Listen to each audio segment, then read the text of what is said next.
안녕하세요. 저는 은행나무 출판사 편집자 한지연이라고 합니다. 저는 인문사회 분야의 책을 편집하고 있는데요. 저희 인문팀에서는 늘 독자분들의 삶을 궁금해하는 편입니다. 살면서 어떤 문제들을 부딪히고 무엇에 관심을 갖고 그리고 책이 어떤 답을 들려주길 바라는지 항상 고민하고 있습니다. 그에 맞는 이야기를 책으로 엮어내려 하고요. 그래서 국민을 위하여 나라를 만들겠다는 포부를 갖고 출마하신 후보분들께서 독자분들께 인생의 책을 추천해 주셨으면 합니다. 독자분들이 삶에서 부딪히는 어려움에 대한 답을 찾을 수 있는 혹은 우리 사회에 필요하다고 생각하시는 이야기를 담은 책으로요. 그리고 그 책에서 우리가 어떤 답을 찾을 수 있을지 후보님들의 생각을 들려주시면 감사하겠습니다. 네, 안녕하세요. 사회평론 출판사에서 어린이 책을 만들고 있는 정윤희라고 합니다. 저는 책을 기획하고 제작하면서 어떻게 하면 어린이들에게 도움이 되는 책을 만들까 치열하게 고민을 하고 있는데요. 저는 이 일이 좋아서 앞으로도 좋은 책을 만드는데 힘을 쏟고 싶습니다. 이렇게 출판계에서 일하면서 늘 책에서 배워서 흥미롭고 마음도 즐거운데요. 한편으로는 산업으로서의 출판계를 생각하면 불안한 마음이 듭니다. 최근에는 종이값을 비롯해 원자재 가격이 오르고 있고 인쇄소나 제본소도 경영이 어려워서 책을 만드는 데 드는 비용이 급격하게 늘어나고 있습니다. 게다가 다양한 디지털 매체로 콘텐츠들이 옮겨가고 있는 실정이지요.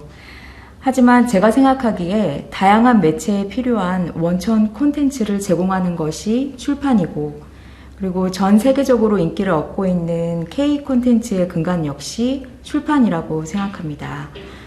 따라서 이 분야가 굳건히 버틸 수 있도록 제도적 장치가 필요하다고 생각합니다.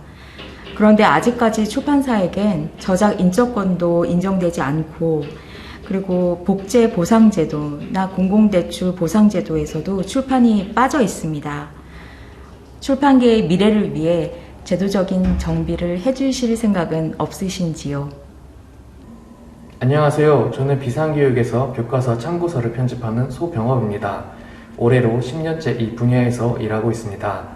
우리나라 어린이들이 그리고 학생들이 읽고 배울 책을 만드는 데 기여하고 있다는 자부심에 즐겁게 일하고 있습니다. 그런데 예전부터 의문을 가졌던 것이 학생들이 공부하는 교과서와 수능 대비용 교재가 따로 존재한다는 점입니다.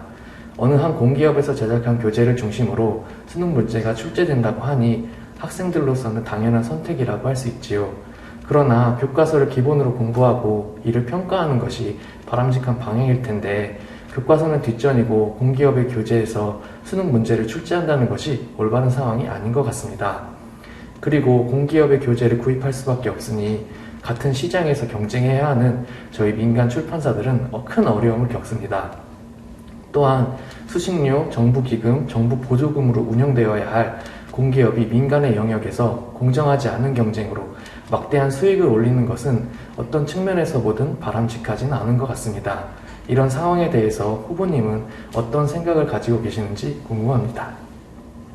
안녕하세요. 저는 대원 CI에서 만화 웹툰 콘텐츠 관련 책임을 맡고 있는 이봉석입니다. 저희 회사를 비롯한 여러 동종 업체들이 개발하고 있는 대한민국 웹툰이 전 세계적으로 독보적인 입지를 다져나가고 있습니다. 하지만 고소득 작가를 제외한 신인 작가나 다수의 일반 작가의 경우 여전히 제작 환경이 열악한 게 현실입니다.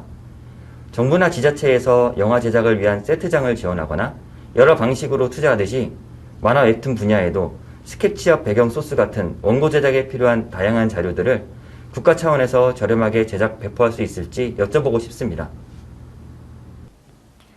저는 서울국제도서전에서 기획자로 일하고 있는 김선미입니다. 서울국제도서전은 우리나라에서 가장 큰 책의 축제이고 세계적으로도 손꼽히는 도서전입니다. 저희는 서울국제도서전뿐만 아니라 해외에서 열리는 도서전의 한국관도 운영하고 있습니다.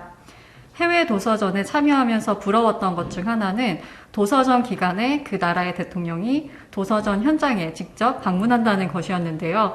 제가 프랑크푸르트 도서전에 방문했을 때 인상 깊었던 것은 독일의 메르켈 총리와 또 프랑스 마크롱 대통령이 함께 도서전을 개막하고 또 광장에서 함께 연설하는 모습이었습니다.